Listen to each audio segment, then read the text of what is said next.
So if you haven't done that yet, then in the chat, make sure you let me know who you are so that I can respond to you. Okay, so we were going to talk about onions. First of all, when you purchase onions, you want to make sure that they've got, you want to have the root end right here, a little bit of roots hanging out there. That's one thing to keep in mind. Doesn't matter if the skin is coming off a little bit. It depends on how old it is, really. These just came today. This one and this one just came today in my box. Oh, not this one, sorry. I put an X on them. I don't know if you can see that. See the X with a magic marker or like a Sharpie on the skin, not on the flesh. And that way I know to use these first. So that's number one thing to know. So this one came today in my box, my imperfect produce box, and I think I have another one. Yeah. So there that is. So that doesn't have an X, and this does. So I'm going to use the ones with the X's first. Second thing I wanted to share with you. Let's see. You can keep them in the pantry. You can keep them on the countertop. You can keep them in the refrigerator. Do not mix them with potatoes. It makes the potatoes go bad. Who knew? That's a new little thing that I learned. The other thing is, if you don't want to cry when you're chopping your onions, either keep the root end intact or use a paring knife to cut a cone out of the end. I'm going to try to show you without dripping on my computer. And you want to kind of, I usually do this on the cutting board so that it's a little bit easier. But you kind of cut in around the root end, and then it comes out in this little cone shape. And that cone. This is where the gas that makes you cry lives. So if you can cut around it and get it pulled out, then in theory, you should not be crying when you slice this. So that's a really good tip to know. There's so many like old wives' tales about how to prevent yourself from crying. Not necessarily old wives' tales, but things like wear goggles, cut with your mouth open, have cold water running, all kinds of different things. Personally, I never cried when I chopped onions when I wore my contact lenses, but I don't wear them anymore because my eyes are too dry. So I had to come up with something else or find something else. And so far, the cone, taking it out, has worked for me. So just letting you know. And just as a reminder, if you're joining in from Facebook or from YouTube, I'd love to know who you are and welcome, and just feel free to chat with me. Okay, so that's a really good tip to know. So how do you prepare onions? If you can type in the chat, I'd love to hear from you. What are your methods? How many methods are there? I mean, there are a lot of methods, and I'm going to show you 5. But I'm going to use 5 different tools. So the first tool I'm going to use is the food chopper. And this is, one of my favorites. It contains everything that you are chopping. You can chop in the lid, which is silicone, or like this, or you can do it on the countertop. So not on the countertop. Use a cutting board. Always use a cutting board. And then the second method I'm going to show you is doing something similar, because both of these tools, you control how finely it gets chopped. So this is a rough chop or a fine chop, but it is not an even chop, okay? So the second one is the manual food processor. And I'm going to show you both of these at the same time when I turn the camera down. So the manual food processor is a small capacity, like 3-cup capacity food processor, and there's no plug. It's manual. It's your labor. just like the food chopper. Here's the blade. It's got 3 different blades on it, and you can notice that they're at 3 different levels, and that helps you not only to chop, but also to mix.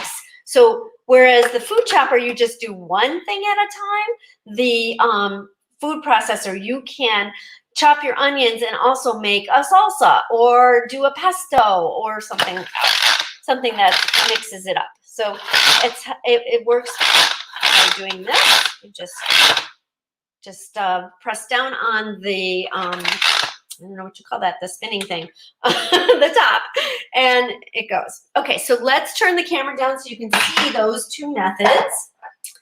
And I feel so bad that I don't have my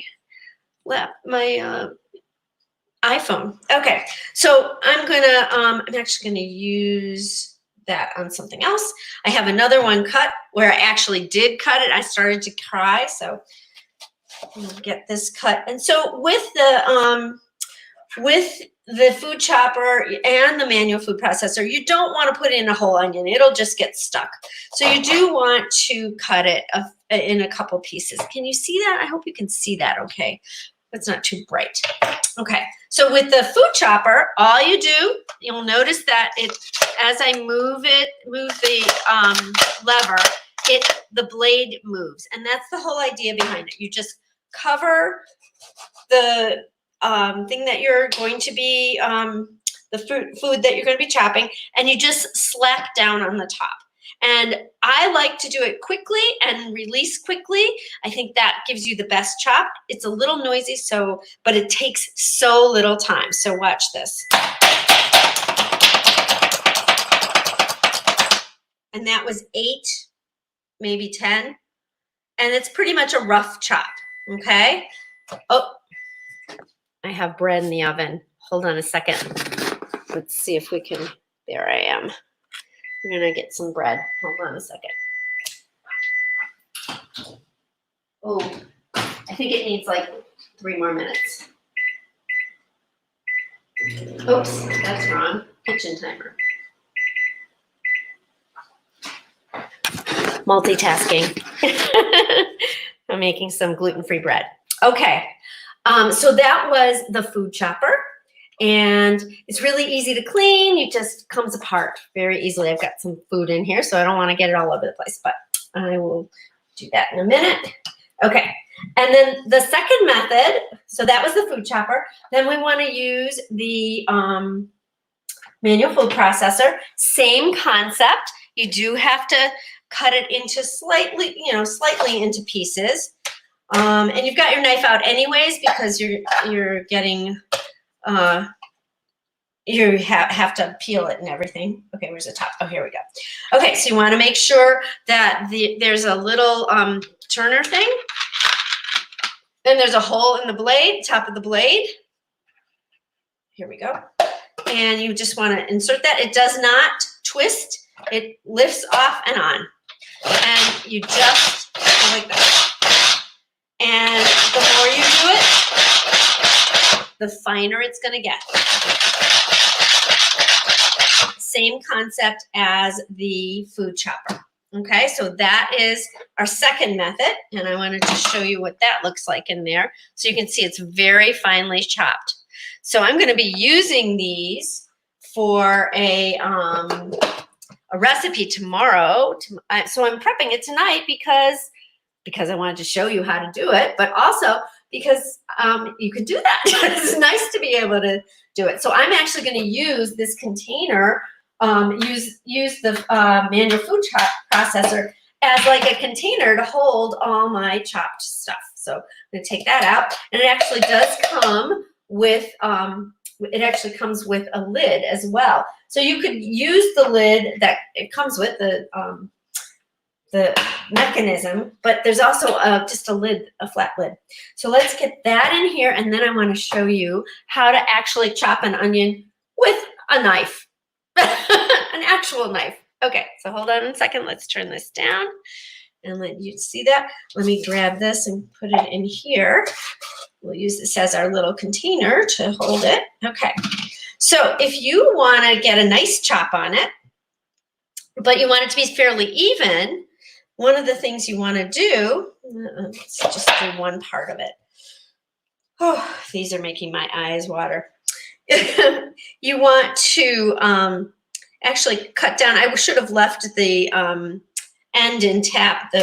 You want to cut down, quarter it, and cut down each quarter size.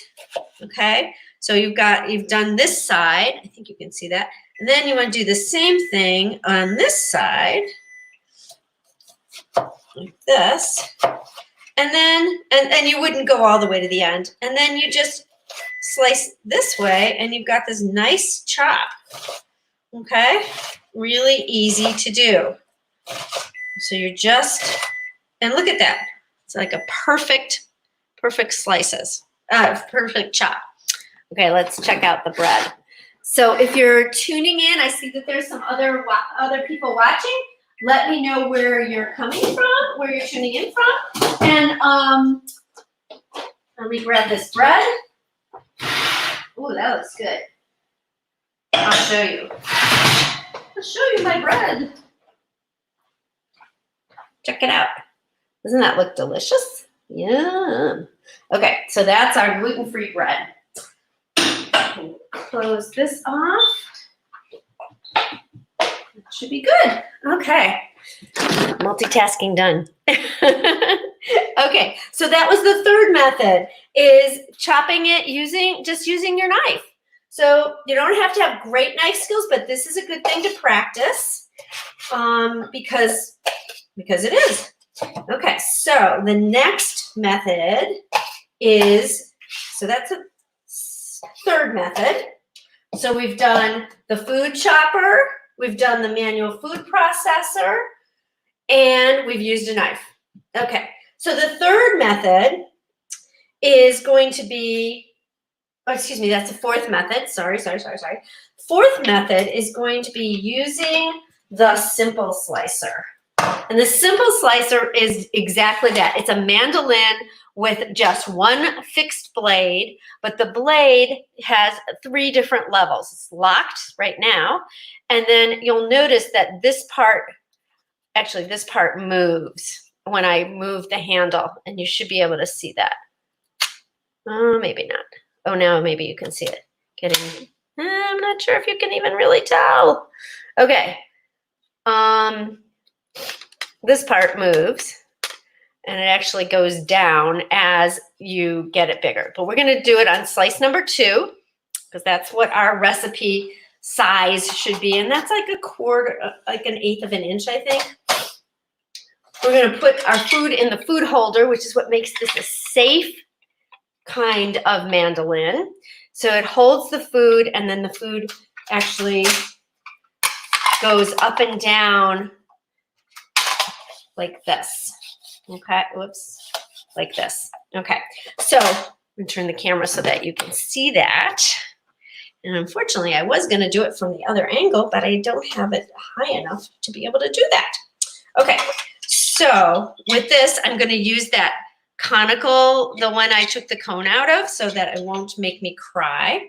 I'm going to cover the onion with the food holder, so there it's actually held in place by it. We want to put that in, and you want to make sure you've got a flat surface to start with, which we do, flat, and it goes in here. And now let's see. So we're at number 2, and let's see how quickly we can cut these onions, this onion. Whoa, it's going flying. And that's the end of the onion. So what did that take? Like, I don't know, 10 seconds or something like that. Amazing. And here it's all done.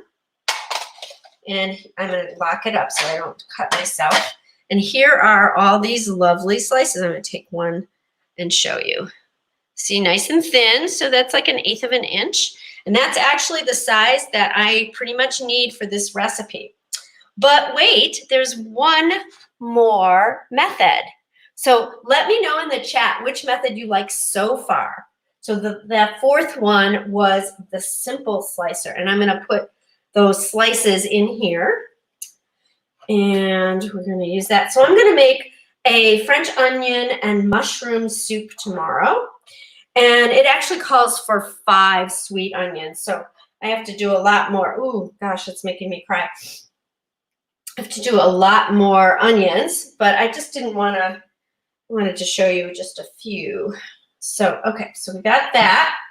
And I'll chop these up later. The last method, I just realized I need to cut my onion. Let's find one, a small, slightly smaller one. Here we go. Oh my goodness. All right, I definitely, whoo-hoo, definitely getting a little crying action there. So when I take the peel the onion, here's what I do. I cut off the one end, and then usually it takes off a little bit of the next layer. And so I can just kind of put my thumb in there and peel it off. That's ideal. Let's get my compost open here so I can put these things in. Who needs a bucket when you've got compost on your countertop? Woo! I got the slippery part. There's always this slippery part in here. And you notice I'm going to leave the root end in so that it's easier and I won't cry as much. Okay, so then the next method is the spiralizer. Oh, can you see I'm crying? Hold on one second. Okay, the spiralizer. And the spiralizer has a couple different blades for it, but we're just going to use the regular blade. Now I actually have the fettuccine blade in here. That's it right here. And I need to pull that out. So let me get that out, undo the little screw and take it out. And you'll notice it has two sides. The thicker one is fettuccine and the thinner one is like spaghetti. And that's what we call it. And it actually this blade actually fits in the blade protector that, I don't know if you can see that right here. Okay, so the food holder comes up and the food holder has spikes in it. Oops, I don't think you can see that. See the spikes? And that's what's going to hold the food. And then this is the protector blade, blade protector. So we're going to take that out, and that will expose 2 things. One is this spike, which actually holds the food. And then it also has the blade, the fixed blade, which is the ribbon blade, they call it. So we're going to use the ribbon blade for spiralizing the onion. So here we go. Now, let's see, I just want to make sure. So it's going to come out this end right here, but I got to turn around to place the food in here. So I'm going to place this. You always want to have a flat side on the bottom. Put this over the spike and try to, there are little rings inside that you cannot see, but you do want to try and center it on those, the spike on the rings. So here we go. Let's make sure. Oh no, that's a little bit off. Okay, that's good. And then you want to press down. I just want to make sure, yeah, this is tight. You want to press down on the food so that it will come out evenly. Okay, so watch right here. And here comes, woo! It kind of popped out there. You're going to have these very long spirals. And so you're just going to want to cut those. But let's get it all done first. I'll move it back. So look at that. That's a lot of, isn't that terrific? Oh my gosh, that's great. Look at all that. How quick was that and how juicy I can see. Okay, so let's see. A little bit more in there. All right. Now, it's never going to go all the way down. Okay. Never going to get all the way down, so you're going to have this little bit at the end, okay? And actually, remember, this is the cone. This is the part that makes you cry. So it's good. We're kind of just done with that. You can save this for soups, or if you're using this for another recipe, I like to save some of this for my bone broth and my veggie broth. I just freeze all these things, and then eventually when I've got a bag big enough, I make the broth. So I'm going to save that for later. But check out these long noodles. Aren't those amazing?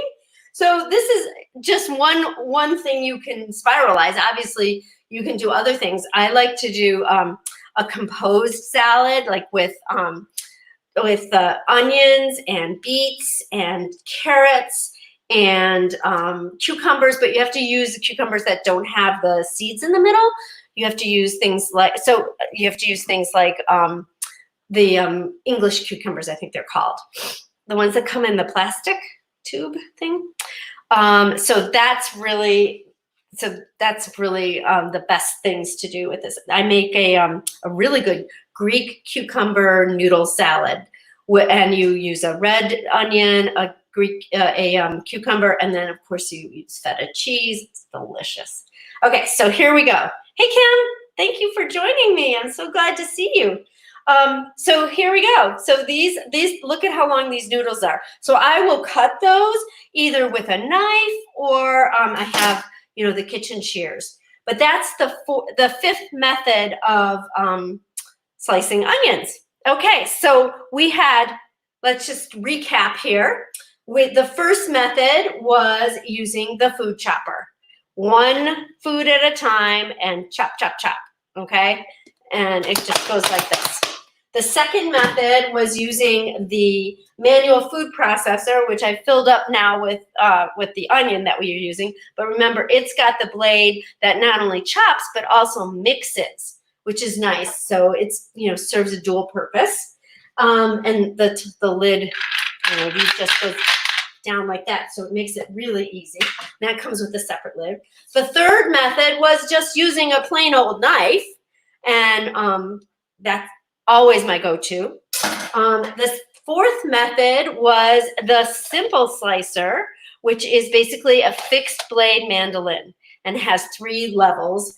And we use the second level, which is about 1/8 of an inch.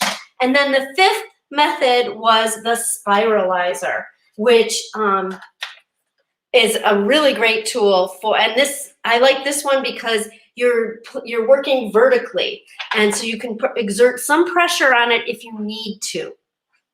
And look at those great onion noodles that it made.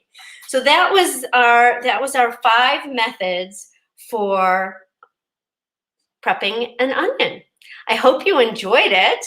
And if you have any questions, feel free to leave them in the chat, and I will be happy to look at them and answer them. If there's something that you would like to see in Tool Time Tuesday, this is for you. I'm trying to, bring some cooking methods to you, or some, ideas about different tools that we use in the kitchen. And so, I'm open to what you'd like to see. Feel free to let me know. So thank you so much for joining me tonight on Tool Time Tuesday. This is Sarah Stovetop. Oh, by the way, I forgot to tell you, the Veggie Spiralizer, I have a whole book, like a little cookbook that tells you all about it. So if you're interested in that, please let me know. I will be posting below the video in the description all 5 of these methods and the tools that I used. And if you're interested in those, you can go to the website, or you can message me directly for those. Thank you so much for joining me. Have a great evening. And I would love to have you join me over on Sarah Stovetop's VIP Club if you're interested in more of things like this. Thanks for joining me. Have a great evening. So long.